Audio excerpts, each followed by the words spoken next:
Let's optimize the sound of your studio, no matter how big or how small it is, so that you can get on to making better music. My goals here are to show you how simple it is to optimize the sound in your space, while also showing you problems that are just impossible to fix so that you can stop wasting your time, and to protect you against the marketers that dominate the acoustic space. My name's Aaron, I'm a lifelong music producer, and I've been nerding out about room acoustics and how sound works in rooms pertaining to music for over a decade now. I've had 8 studio setups in my life, ranging from basements to living rooms to dedicated studio rooms that I have treated and tested and learned much along the way. I've also been in a ton of different studios, like big professional studios that have been treated properly and that are proper dimensions. And I've got to nerd out with studio owners and mixing engineers and producers about how the sound has been balanced in these rooms and what techniques they've used to achieve a balanced musical sound. There's a lot of things you don't need to waste your time on, and then there's a lot of things that are so simple they can have big effects and make your room sound so much better. So firstly, what we need to do is understand how sound works, and really where we need to start is the big problem around all this stuff. The reason that I'm making this video is to save you guys the time and money and stop you from getting hustled by big companies. For just a moment, please bear with me. Let's put on our conspiracy theorist hats. All right, we're gonna talk about some shit. There are all of these gigantic companies that make lots of money off of selling us acoustic panels and treatment and things for our rooms so that we can make better music, so we can chase our dreams and make awesome music and do our thing, right? And it sounds so easy. You just spend the money and then you put the thing on the wall or wherever and problem solved. Easy. However, a lot of this is bullshit. The beliefs around a lot of these products and what they're doing and how they work, these beliefs have been around for a long time, and I think that they were started by marketers selling products to people, but now this information is just accepted as the norm. And it's like, if you were to post something that says otherwise, especially if you're someone that manufactures technology for the same purpose, and you have these wildly prolific ideas that just go against the grain in every way, you're gonna get dragged through the mud. Not only by the big companies making the money, but by everyone else that subscribes to these beliefs. So with anything, firstly, you need to go do your own research. I strongly suggest learning how sound works in a room. But what I'm doing here is trying to tell you what I've learned with my experience, and hopefully saving you some time. You can trust me, you can not trust me. You can talk shit in the comments and drag me through the mud because my opinions are wildly different from everyone else's, but the information's here for you to decide. So let's firstly get into how sound works in a room and what we look for in our studios and our hopefully musical sounding rooms. Let's say we're talking 20 hertz to 20 kilohertz. We're gonna put a line rate at 100 hertz. Everything below that is low, super bassy. We've got subs, we've got all of this low end energy that's really intense and generally impossible to deal with in our small rooms. The dimensions of our rooms are just too small. And then we've got everything above 100 hertz, which is much easier to control, but we can't get it perfect because there is a relationship between the low end and the high end. So let's first dig a bit deeper into the low end energy. And I just want to talk about one acoustic problem here, and that is modal pressure room modes. The dimensions of our room dictate the room modes that we will experience within this room. So for example, let's talk about a very popular bass instrument, a kick drum. Generally, the fundamental of a kick drum is around 80 hertz. When you get thumped in the chest, when that kick hits, it's around 80 hertz. How big is an 80 hertz wave? We can figure this out by dividing 80 hertz by the speed of sound, which is 1130 feet per second. And that comes out to 14.125 feet. So an 80 hertz wave is like 14 feet long. Now, if I'm looking at my room, and most of our small rooms, that ceiling is generally 8 feet tall, right? So 13-foot wave not going to live on this axis here. And that's going to create pressure in the room. Now that you kind of understand that the wave can't fit in the room, what dictates a room mode? We can calculate this. We're not going to get into it too deep, but you can look at the dimensions of your room and figure out which frequencies in your room will be hyped and create problems throughout the frequency spectrum through the mids. As you can see now, we need to treat the low end energy in the room to make sure that the higher end energy is clear and defined. And here's where we get into our first problem with the marketers selling us different technologies. Bass trap. This one drives me nuts. There's kind of no such thing as a bass trap. There's technology that can be used to mitigate certain problems in the low end, but If we're looking at the products being sold, this foam, this thick, chunky foam, or whatever the fuck you're looking at, it can't possibly absorb this low end energy. It's like holding up a feather to a tornado trying to stop it. There's just not enough density. It's not big enough. Let's talk about like panels that you hang on the wall. If they're thick, they're bass traps, right? We've looked at the noise reduction coefficient, which is how the absorption quality of a material is measured. And we can see that these panels, in order to stop an 80 hertz wave or to attenuate it even by a few decibels, you need like 40 feet of this like insulation or whatever you're going to use to absorb the sound. And you're not fitting 40 foot of the insulation in your room that's like 10 feet wide. So this doesn't work. These panels or bass traps that are being sold are actually generally broadband absorbers, depending on the frequency range that the material can absorb. And a broadband absorber can be used to treat reflections on walls. So what could you actually use to treat the bass in a room? We can use membrane technology, diaphragmatic absorption, which is by far the strongest, or a Helmholtz resonator, which is like a similar idea to a pop bottle. You blow over the top, it has a specific pitch. These are various technologies that can be used to have some effect on the low end. I just mentioned diaphragmatic. It's so expensive. It takes up a lot of space. It's so heavy. It would be silly to invest thousands and thousands of dollars into diaphragmatic absorption or some other technology to mitigate these issues when you could just use that money to, move to a bigger room or go to a studio that's properly built where you can hire an engineer and a producer and just like come up with such a better product when we're working at home. I don't think we should be trying to get into this. It's just too much. In just a sec, I'm going to get onto all my suggestions on what you should focus on in your room. But first, let's dig into one more problem, and we'll talk about the higher end now. And we're going to talk about reflections in your room. So when a sound bounces off a hard surface like our walls and comes back to our ear, it arrives at a different time, slightly later than what we're hearing directly from the speaker. This causes its own set of issues. And so what we do is we absorb all of this energy bouncing off the wall. I'm going to even take a step back and say that you'll see people talk about absorption and diffusion. Diffusion is its own technology, very different. It sends the sound to different areas in the room.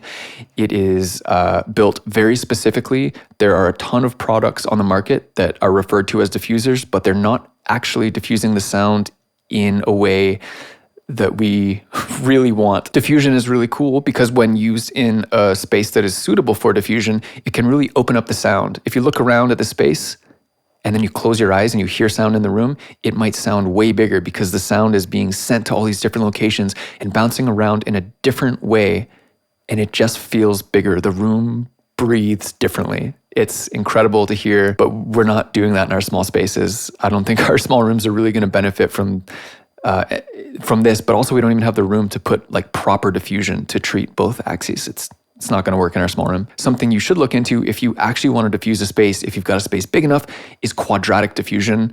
If you want to go down that rabbit hole, if you want to chat more, you can drop a comment or send me a DM. I'm happy to talk about it. But we're not diffusing our small spaces. So let's get back to these first reflection points. Where do you treat first reflections? If you've done any research online, there is a good amount of information on this that is accurate. And that is, like I said, your speakers are hitting the walls and coming back to your ears. So something a lot of people like to do is put a mirror on the wall and move it around while you're in your listening position. Maybe you need a friend to help you do this. And when you see your speaker in the mirror, that's pretty much where the sound is going to be bouncing off of and hitting your ear. So you should put a panel right there to absorb that sound. So you've got them to your sides, you've got them above you, you've got them on your back wall. Now that we know a bit about how sound is working in a room, let's come to terms with a few things. The limitations of our room. We can't put too much energy, especially in the low end, into the room. So we can't be tracking drums. We can't record big, heavy, bassy instruments in here. It's not going to work. The fidelity of the sound is just going to be garbage. It's not going to work very well. Even similar for like an acoustic guitar, we hear so much like bedroom producer music these days, and they get away with a lot of it. And you can hear that the sound is like, oh, that guitar is hideous, but the vibe of the record is awesome and it can work because there's other sounds that are high fidelity and sound great. Another thing we need to come to terms with is that we can't really mix the bass in these small rooms. We're going to be referencing so much on different sound systems and going back and forth, making adjustments. Maybe we just have to do that. Often I will lean on headphones. Earbuds can often hype bass, but in a way that I'm sort of able to balance it. Something else we need to come to terms with is the listening position. People will obsess over where they sit in the room and the exact speaker placement. And while I do agree that it's kind of important where you sit and where your speakers are, you're never going to find that perfect position where you are between all of the room modes and dips and peaks. There's always going to be problems. Don't chase your tail too long on this. All right, let's get to the good stuff now. The things that I think you should focus on that will have a great effect on your room. We've already touched on broadband absorption, but what would you look for in a good broadband absorber? Let's talk about NRC, the noise reduction coefficient. This is something used to measure the absorption quality of a material, and it is expressed on products under a few different frequency ranges. Or at specific points, I should say. I think it's generally like 250 hertz, 500 hertz, 1000 hertz, and 2000 hertz. And the number will go from 0 to, actually it goes above 1. The higher the value, the more absorption the material has. So 0, meaning that it doesn't absorb sound at all, it reflects everything, and the higher, the better. And you'll see things expressed in percentages as well that go above 100. And that's because at the time that this concept happened, this NRC rating was brought to life, I think it was like sheep's wool or something that was at the time like the most absorbent thing that was known. And so this was 100%, this was total absorption or whatever. But since then we found materials that absorb much better than wool. If we're going to build broadband absorbers or if we're buying them, looking at these NRC ratings is important, and not just the one number. Like I mentioned that there's the different frequencies and how much they each absorb, and then they take an average of these and they give you the NRC rating. The next big thing I would suggest is finding speakers that match your room size. If you get speakers that are too big, I obsessed with back in the day getting a 2.1 system with a sub that goes all the way down to 20 hertz that thumps. And then the speakers have these like big 6-inch cones or 8-inch, whatever it was. And yeah, they can reproduce the full frequency spectrum, but my little room can't handle it. And it would have just sounded better if I had a smaller speaker. Right now, I'll tell you exactly what I'm using. A bit of a secret weapon for my small room at home. They are called iLoud Micros. They're made by IK Multimedia, and you're going to hear about these soon. They are a little secret weapon that many big producers are using because they're just a great secondary reference point. For me at home in my small room, again, I'm using these as my primary monitors, which you might call crazy, but they are the best suited for this little room. These speakers have killer DSP in them that is just making them so accurate and beautifully in phase and fantastic, and they don't break the bank. So match your speaker size to your room. Don't go overboard. There's no point. It's just going to create more problems. So you've got your speakers. They're not too big for your room.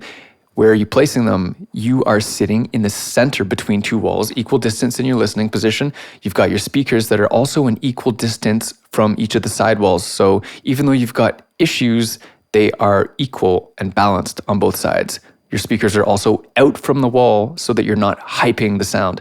And you can play with this. You can put your speakers in one position and then you can pull them back a little bit closer towards you and move your whole setup back. And you can hear the bass response that's happening. You can hear all of this low and low mid information, and you can find a good spot. The next thing I think you really need to focus on is just nailing that mid-range. We know that the low end's causing problems in the lows and even in the mids. So let's just do the best with our panels and our absorption to get that mid as clear and clean as we can. And let's flip on our headphones when we need to and just focus on making the music speak where we can hear it. And we'll do the best we can with all of the other frequencies and lower stuff with whatever kind of tools we want to implement. Side note, I have used earbuds quite a bit in the past when I'm at home mixing, just to find some kind of balance with the bass, because for some reason those ones that like suction in your ear, even though I think that's terrible to put in there, it really hypes things. And if I listen to some reference material for a bit, I find that that can get me like closer to being in the ballpark when I'm not in the big studio. And then I can check it later. But it gives me like a little one-up, gives me a little head start. The last thing I want to suggest here, when we're in our home studios, in our small rooms, and they're not working so great for us, depending on what your purpose is in music, what you're trying to achieve, if you're an artist and you're trying to make kick-ass releases, maybe your home studio is where you build out the absolute best demo you possibly can. You find the coolest sounds you can in the box, in your computer, and samples and things that you can use that might be used in the final product. But maybe the recordings that you're doing at home are just guidelines so that when you're ready, you can go rent out the big studio with a tracking engineer or someone to help record you, and you can capture them in a room that can actually hold all of these waves can live in there because the room is big enough. It's got good dimensions, it's got good treatment, and it sounds great. Your mid-range isn't smeared. So yeah, let's just take the hand we're dealt and do the best we can with it. If you guys have questions with any of this, anything I mentioned, you can drop a comment. You can hit me up on Instagram, send me a DM. You can even email me, hello@aaronhubley.com. I'm happy to chat more about this. I hope this video goes a long way to helping you control the sound in your room and make better music. Thanks for watching. Cheers.